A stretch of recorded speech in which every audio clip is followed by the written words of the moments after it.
সুপ্রিয় শিক্ষার্থীবৃন্দ, আজ আমি তোমাদেরকে এসএসসি ক্লাসের আইসিটি বইয়ের তৃতীয় অধ্যায় থেকে অক্টাল যোগ ও হেক্সাডেসিমেল যোগ দেখাবো। অক্টাল যোগ এবং হেক্সাডেসিমেল যোগ।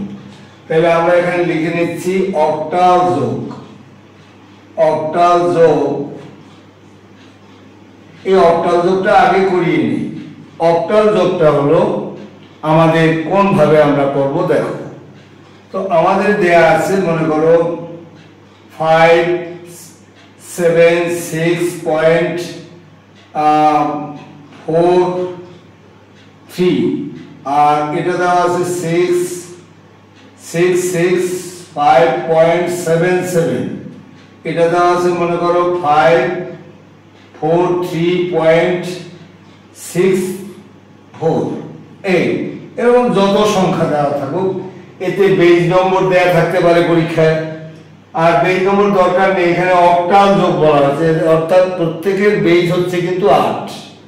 তো আমরা এই যে নিয়মটা, আমরা দ্বিতীয় নিয়ম সিম্পল সিস্টেমটা শিখছি, এর আগের ভিডিওতে আমি যোগ দেখিয়েছি। সেই যোগে আমি দুটো সিস্টেম দেখাইছি, যে বাইনারি যোগের ক্ষেত্রে কম্পিউটার সিস্টেম এবং সিম্পল সিস্টেম সাধারণ পদ্ধতি। তো এইখানে মনে রাখতে হবে, বাইনারির ক্ষেত্রেই কেবলমাত্র কম্পিউটার সিস্টেম ব্যবহৃত হবে, আর অন্য সমস্ত ক্ষেত্রে আমরা সিম্পল সিস্টেম ইউজ করব। তো সিম্পল সিস্টেমে হচ্ছে আমি শিখাইছি যে এই লাইনটি তুমি যোগ করে ফেলো, 7 আর 4 11, 11 আর 3 14। এই যে 14 আমরা পেলাম, এই 14কে তুমি আমাদের বেজ যেহেতু অক্টাল 8 দিয়ে ভাগ দাও, 8 অক্ষে 8, অবশিষ্ট থাকে 6। এই 6 হবে এখানে রেজাল্ট, অবশিষ্টটা রেজাল্ট। আর ওই যে ভাগফলটা পেয়েছো, এটা পরের লাইনে যোগ হবে। 6 এর আগে 7, 7 7 14 আর 4 18, 18 7 আর 7 13 আর 4 17 আর 1 18। এই 18কে আবার তুমি 8 দিয়ে ভাগ দাও, 8 2 গুণ 16, অবশিষ্ট থাকে 2। এই 2 লিখছি। এবার হলো আছে 2, 3 আর 2 5, 5 5 10, 10 আর 6 16। এই 16কে আবার 8 দিয়ে ভাগ দাও, 8 2 গুণ 16, আমাদের অবশিষ্ট 0। এই হলো 0। এবারে আছে 2, 4 আর 2 6, 6 আর 4 12, 12 আর 7 19। এই 19কে আবার আমরা 8 দিয়ে ভাগ দেব, 8 2 গুণ 16, 6 আর 3 9। এই হলো তোমার 3। এবারে আছে 2, 5 আর 2 7, 7 আর 6 13, 13 আর 5 18। এই 18কে ভাগ দেওয়া আছে, 8 2 গুণ 16, অবশিষ্ট 2। এই 2 নামলো। এবারে আমাদের হাতে থেকে গেল, ভাগফল থেকে গেল 2। এই 2কে তো আর 8 দিয়ে ভাগ করা যায় না, তাই এই 2 বাম পাশে এখানে নেমে যাবে। এই হচ্ছে আমাদের রেজাল্ট। এখন তুমি ইচ্ছা করলে প্রত্যেকের বেজ 8 দিয়ে দিতে পারো, কোনো সমস্যা নেই। এইভাবে বেজ 8 দিয়ে দিলাম, এই তাহলে আরো সুন্দর হয়ে গেল। এই হলো আমাদের অক্টাল যোগ। এবারে দেখাবো হেক্সাডেসিমেল যোগ।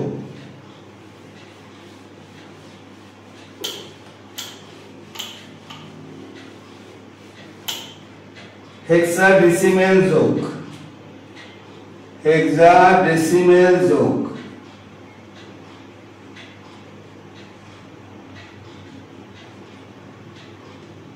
হেক্সাডেসিমেল যোগে মনে করো তুমি লিখছো এখানে 5D2.A7, আবার মনে করো ABC.FB।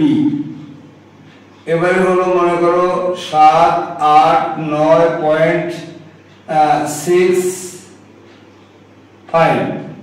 এই তিনটাই করি যোগ।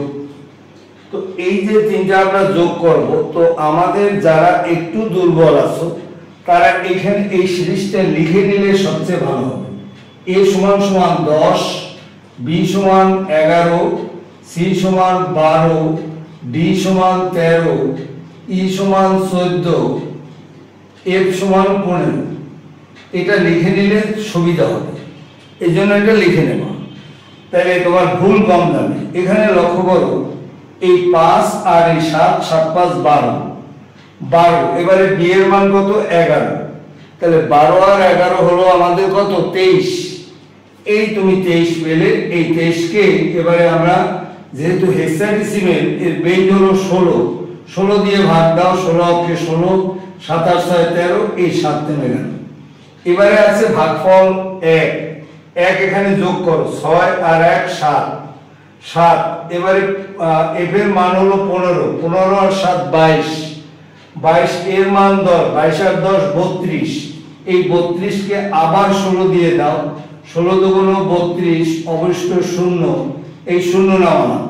এবারে আছে 2, 9 আর 2 11, 11 আর 2 13, আর 13 এর সাথে c এর মান যোগ হবে, 13 আর 12 হলো 25, c এর মান 12, এই 25 কে আবার 16 দিয়ে ভাগ দাও, 16 কে 16, 9, এখানে 9 নেমে গেল।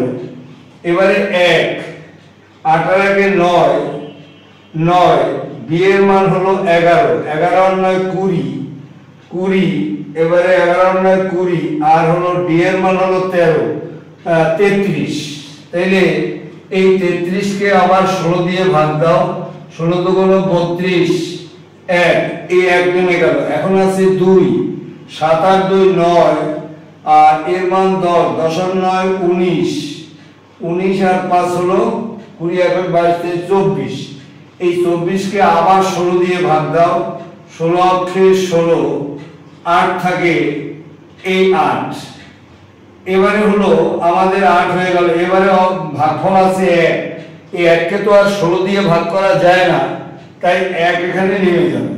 এই হলো আমাদের উত্তর।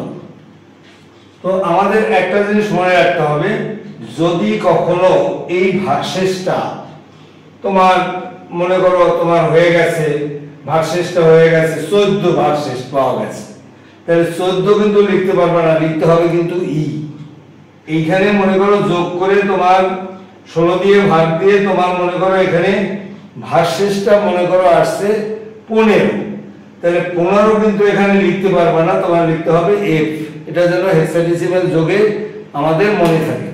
তো আমরা এই অক্টাল যোগ দেখাইলাম, হেক্সাডেসিমাল যোগ দেখাইলাম, তো এক নিয়ম দেখালাম যেন আমাদের ভুল না হয়।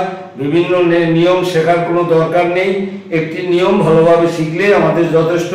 সকলকে অনেক ধন্যবাদ। আমার ভিডিও ভালো লাগলে এটাকে লাইক এবং সাবস্ক্রাইব করবে।